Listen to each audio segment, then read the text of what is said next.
My name is Jesse, and I work with small businesses in the government marketplace. You're listening to FedBiz'5, where you get informed, get connected, and get results on everything government contracting. Hello, and welcome to another episode of FedBiz'5.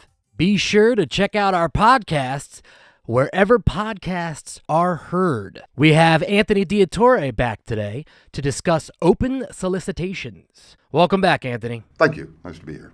So, Anthony, what are open solicitations? And more importantly, where can they be found? Okay, so a solicitation, sometimes they're called opportunities. Those two phrases seem to be interchangeable these days. It's a request from the government, and they can take a multitude of forms. For instance, they can be a full open solicitation, which means it's a very detail-oriented, follow it to the letter sort of arrangement. It's highly competitive, and the details matter. I can't emphasize it enough. The details matter. It can also be called a solicitation, but yet it's a special notice, for instance. A special notice is typically an invite to a particular base so that you can make a good assessment on what's required, or it could be them alerting, the federal government alerting you to the fact that they've already selected somebody and they've decided to sole source it to a specific company. That's more typical than the invitation to a location end of it. It could also be a pre-solicitation, which is not as formal as a full solicitation. That might be a request for information. Typically, that means that they have a problem they're trying to solve, and they're looking for answers from the commercial market to solve that problem. There's also a sources sought, and I don't remember if we talked about it last week, but a sources sought is pretty valuable. They're actually part of the market research phase, which comes a few steps before the solicitation comes out. And because they are part of the market, the market research phase, they can talk to you about it. They can answer questions. What's good about a sources sought is that if two small businesses respond to a sources sought, that if it does go to solicitation, it will be set aside for small businesses. And it's also an opportunity, because you can talk about whatever it is they're looking for, you can actually speak to the contracting officer about it. That gives you an opportunity to make a good impression. It also gives you an opportunity to let them know that you offer something unique in that field.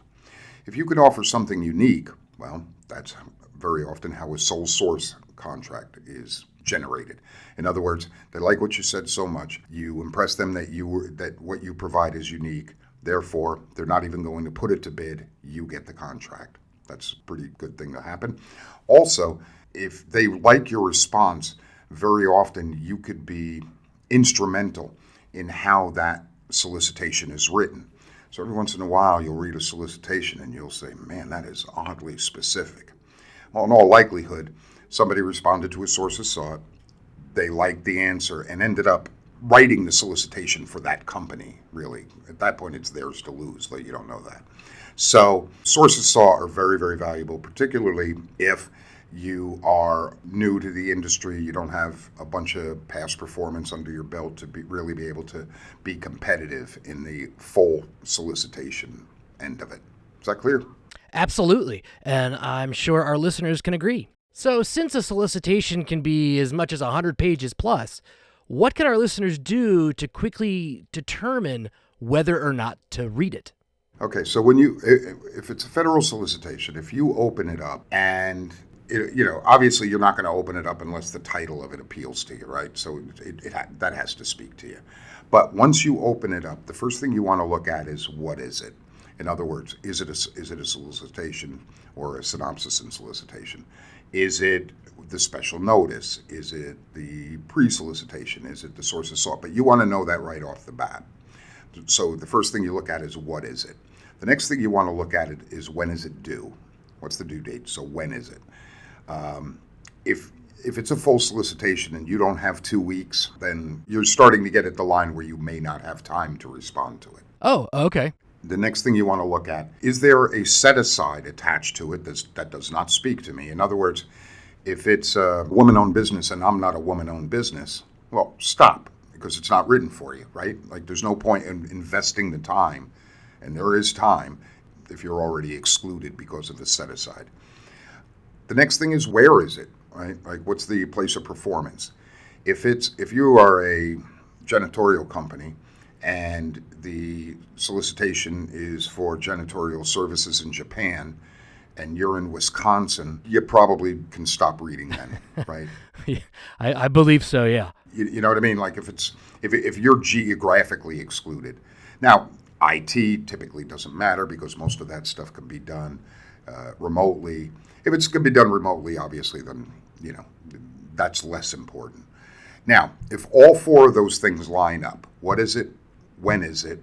Am I excluded? No. And where is it? Well, now the fun starts, because now you can really start reading that solicitation and then sort of make determinations as you go. And what you're doing is you're looking for things that might exclude you as you're reading the solicitations. That makes a lot of sense. Now, state and local solicitations are all different. It really depends on the site. It could be, they're not formatted the same way. So you have to dig into them a little bit more to kind of get that information. But state and local solicitations are good too, because it's work, and it's also a good way to start preparing for federal solicitations. It's good to have that past performance under your belt, so that when you start looking at federal solicitations, you've already got that history. Excellent information as usual. Anthony from FedBiz Access brings the knowledge. Thanks so much for coming on. Thanks for having me, and I look forward to doing this again. This concludes this week's episode of FedBiz'5, where you get informed, get connected, and get results. Today's podcast is sponsored by FedBiz Access, government contracting made simple. Visit them at FedBizAccess.com or contact them at 888-299-4498.